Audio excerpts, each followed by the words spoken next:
Welcome back to the Cello Zone. In part 1 of the octave scale sheet, we covered 3 major keys. D major on the high strings, G major on the middle strings, and C major on the low strings.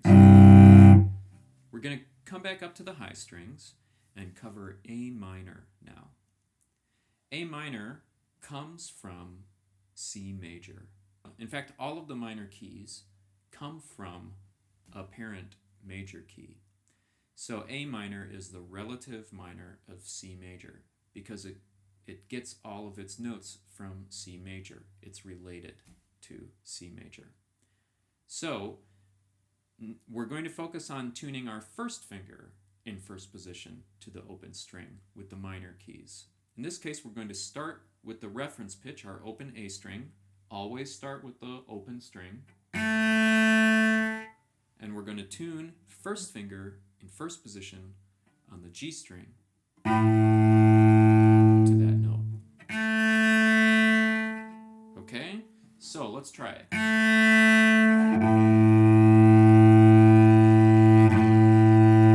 Could you hear me make that adjustment? I was a little bit low and I rolled my finger up a tiny bit to get it in tune. Okay, so see if you can roll it to pitch first. If you're too far off, if you're noticeably almost another note, like that, you're going to have to slide into the pitch a little bit.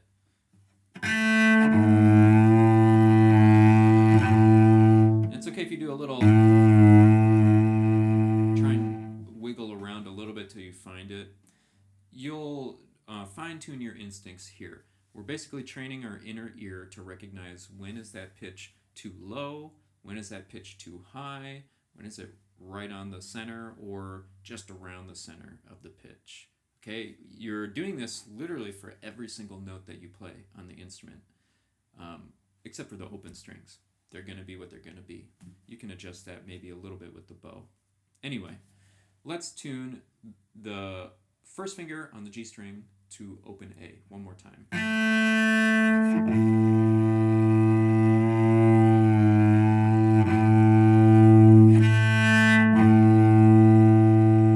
Okay, take as much time as you need, and as you sink into this pitch, feel, where is my arm?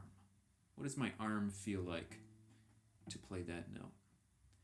Okay, memorize the physical feeling of that note with the sound that you hear. It's very important.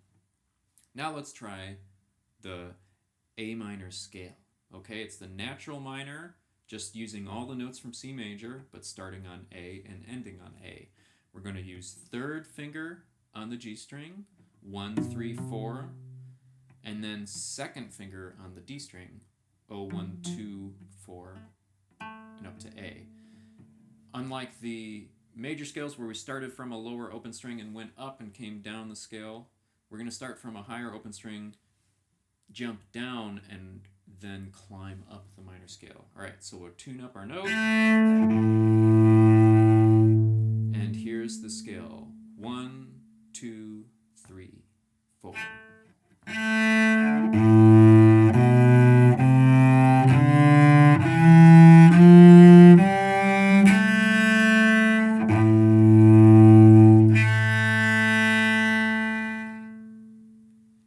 How did you do?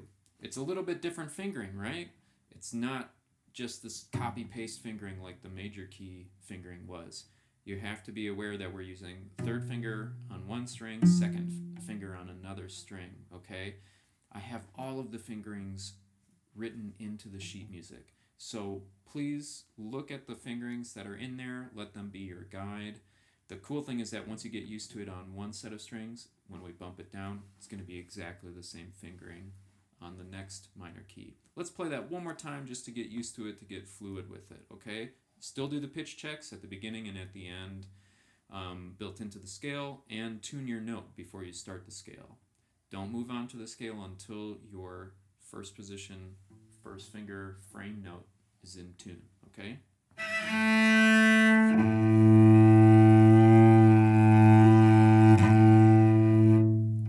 Here we go. 1, 2, 3, 4.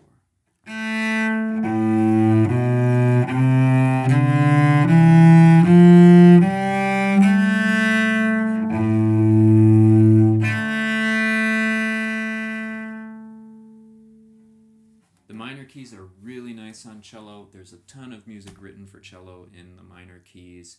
Something about it just sounds great on this instrument, okay? So you'll want to spend some time working on your minor scales because you're going to play in a lot of minor keys if you go on to play cello repertoire. Let's do the same thing we did for the major keys. Let's bump that whole thing down a string, down a fifth. Okay, so if A minor came from C major, which has 0 sharps and 0 flats, if we bump down a string, down a fifth, now we're adding a flat, 1 flat. That's F major, okay? And D minor comes from F major. Notice how we were tuning to our open A string and we were in the key of A minor. And now we're bumping down a string. If we're tuning to our open D string, now we're in the key of D minor. So we're going to tune first finger in first position on the C string to our open D string.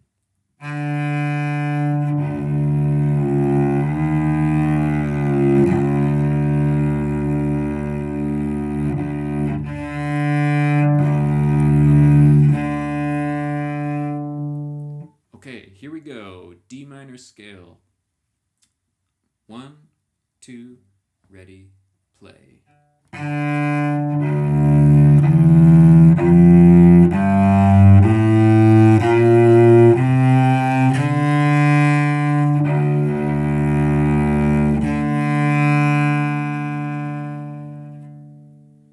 Doesn't that just sound great?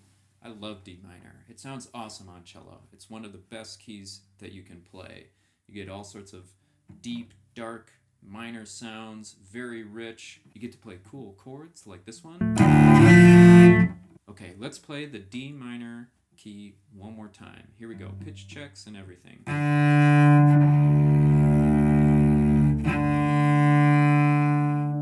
Here's the scale. 1, 2, 3, 4.